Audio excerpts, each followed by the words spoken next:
I miss you. Sabi niya habang hinahalikan ng leeg ko. Napapikit ako. Bawat dampi ng labi niya, parang kuryenteng dumadaloy sa buong katawan ko. Napakapit ako sa balikat niya. Habang ang mga kamay niya naman, malayang pumipisil sa mga dibdib ko. Look, parang nagdideliryong bulong ko. Love Me Unfiltered presents Nag-sex kami ng kuya ng best friend ko. Ako si Sofia, 20 years old. High school lang ako nang mahilig ako sa pagbabasa ng pocketbooks. Kaya tuloy ngayong tumanda na ako, pati standards ko sa lalaki dun din nakabase. Gusto ko yung matangkad, pogi, maputi, at higit sa lahat, maginoo pero medyo bastos. Sof, daan ka sa bahay, ipapakilala kita sa kuya ko. Sabi ng best friend kong si Katie pagkatapos ng klase namin. Fourth year college na kami ni Katie at nagsisimula na ring mag-review para sa board exams. Kaunting panahon na lang, magiging nurse na kami. Kuya, kailan ka pa nagkaroon ng kapatid? Natatawang tanong ko. Stepbrother, sa amin na nakatira si Kuya Luke, yung anak ni Tita Mildred. High school kami nang mamatay ang nanay ni Katie. At 2 years ago, napangasawa naman ng tatay niya si Tita Mildred. Pagdating namin sa bahay ni Katie, inabutan namin si tita na naghahanda ng mga pagkain sa mesa. Mabuti naman at dumating na kayo. Nakangiting bati niya. Maupo na kayo, kakain na tayo. Agad naman kaming sumunod ni Katie. Pero, bigla akong natulala nang makita ko yung lalaking papalapit sa amin. Matangkad, maputi, pogi. Nakasuot ng white t-shirt at black pants. Sofia, anak ko pala, si Luke. Nakangiting sabi ni Tita Mildred. Hello, I'm Sofia, best friend ni Katie. Nahihiyang bati ko. Hi, matipid na sagot niya. Anak ni Tita Mildred si Luke sa ex-husband niyang Australiano. Sa Australia na to lumaki. Umuwi lang rito sa Pilipinas 7 years ago para mag-college. Pakiramdam ko na love at first sight ako kay Luke. Kaya naman, para mapansin niya, mas dinalasan ko pa ang pagpunta sa kanila. Pero kahit anong pagpapapansin ko, hindi naman umuubra. Hindi niya pa rin ako pinapansin. Hanggang isang gabi, pumunta ako sa bahay nila at nadatnan ko si Luke na nakaupo sa sala. Naka-white t-shirt na naman siya. Pero ngayon, medyo basa ang buhok niya na parang kakaligo lang. Katie's not here. Sabi niya na hindi man lang tumitingin sa akin. Oo, mag-iiwan lang sana ako ng notes. Sagot ko habang pilit pinapakalma ang sarili. Tumango lang siya. Hindi mo man lang ba ako titignan? Diretsong tanong ko. Halata namang nagulat siya at biglang napatingin sa akin. Kasi, ang ibig kong sabihin, huwag ka namang suplado. Halos nauutal na paliwanag ko. Bigla siyang tumayo at unti-unting lumapit sa akin. Really? Bulong niya habang nakatitig sa mga mata ko. Kung alam mo lang, nagpipigil lang ako. Napalunok ako. Umatras ako ng kaunti, pero napasandal ako sa pader. Lalo tuloy siyang lumapit sa akin at ramdam na ramdam ko ang init ng katawan niya. Sofia, mahina niyang tawag sa pangalan ko. Ito ang unang beses na binigkas niya ang pangalan ko at ang sarap pala sa pandinig. Can you stop coming here already? I'm having a hard time.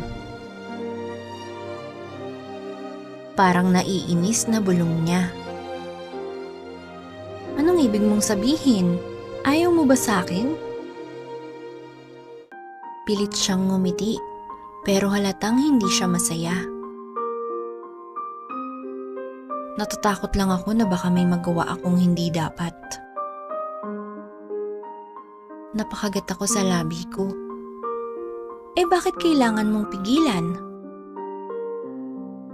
Huminga siya ng malalim at marahang itinaas ang kamay niya para hawiin ang buhok ko sa pisngi.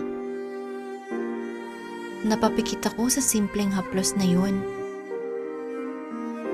Dahil bulong niya. Bata ka pa at best friend ka ng kapatid ko. Pero 20 years old na ako. Alam ko na yung ginagawa ko. Mahinang sagot ko.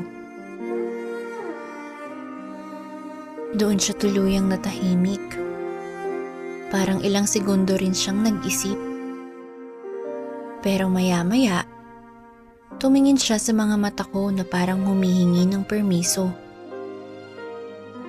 At nang hindi ako umiwas, dahan-dahan niyang inilapat ang mga labi niya sa mga labi ko.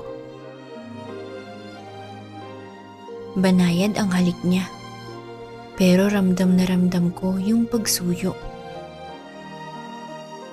You know, I've been holding back the urge to kiss you. Bulong niya. Napakapit ako sa t-shirt niya at lalo naman niyang hinigpitan ang pagkakahawak sa bewang ko. Nang maghiwalay ang mga labi namin, tumingin siya sa mga mata ko at bumulong. Ihahatid na kita sa inyo, baka kung ano pang magawa ko eh. Hindi na ako tumutol at sumunod na lang sa kanya. Nang mga sumunod na araw, lalo pa kaming napalapit sa isa't isa ni Luke. Napadalas din ang mga nakaw na sandali naming dalawa. Tuwing walang nakatingin, hinahatak niya ako sa sulok para halikan at mag-make out.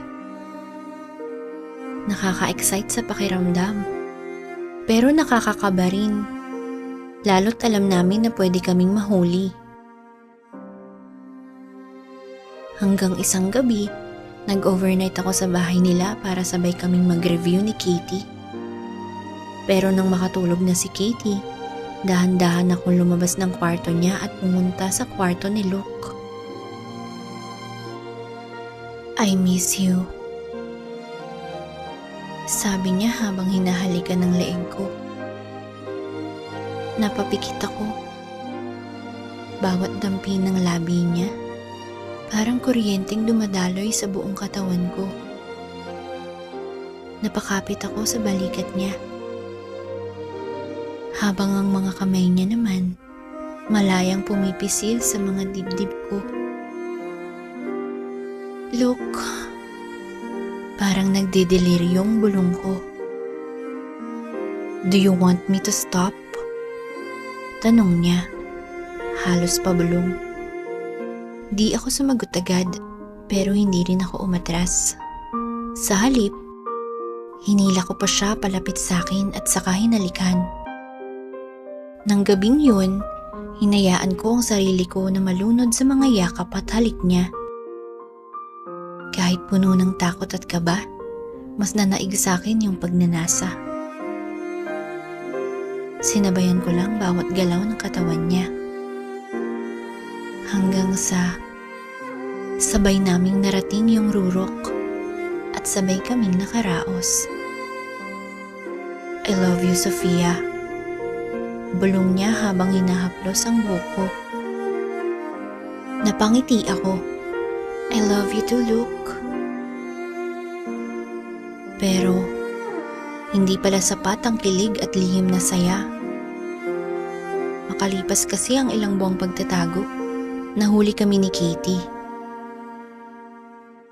Nasaktan siya dahil naglihim ako. Hindi rin niya matanggap na sa dami ng lalaki sa mundo, ang stepbrother pa niya ang natipuhan ko. Ilang araw niya akong hindi kinausap, pero hindi ako tumigil sa panunuyo sa kanya. Kalaunan, sinabi na rin namin kina Tita Mildred ang tungkol sa relasyon namin ni Luke. Gaya ni Katie, hindi rin sila masaya nung una. Pero kalaunan, sinuportahan din nila ang relasyon namin. Galit pa rin ako sa'yo dahil naglihim ka sa'kin. Seryosong sabi ni Katie. Napayuko ako. Pero nakikita ko naman kung gaano kayo kasaya ni Kuya. Sino ba naman ako para pigilan yun? Napaluha ako at agad na niyakap ang best friend ko. Thank you, Katie. Promise, hindi na ako maglilihim sa'yo. Naiiyak na sabi ko. Ngayon, ilang buwan na rin ang lumipas. Graduate na kami ni Katie at malapit na rin ang board exams. Sa kabila ng mga nangyari, mas naging matatag pa ang friendship namin. Mas stable na rin ang relasyon namin ni Luke. Malaya na kaming nakakagalaw at hindi na kami nagtatago. Dahil dito, na-realize ko, minsan ang pag-ibig dumarating talaga sa panahong hindi mo inaasahan. Sa taong akala mo hindi mo dapat mahalin. Sa pagkakataong hindi mo kailanman pinlano. Pero kapag totoo ang nararamdaman nyo sa isa't isa, hindi kayo susuko. Ipaglalaban nyo. Hahanapan nyo ng paraan. Dahil ang tunay na pagmamahal, hindi lang basta nararamdaman, kundi pinipili ring panindigan. At sa huli, hindi mahalaga kung paano ito nagsimula. Ang mahalaga, pinili niyong maging masaya nang magkasama.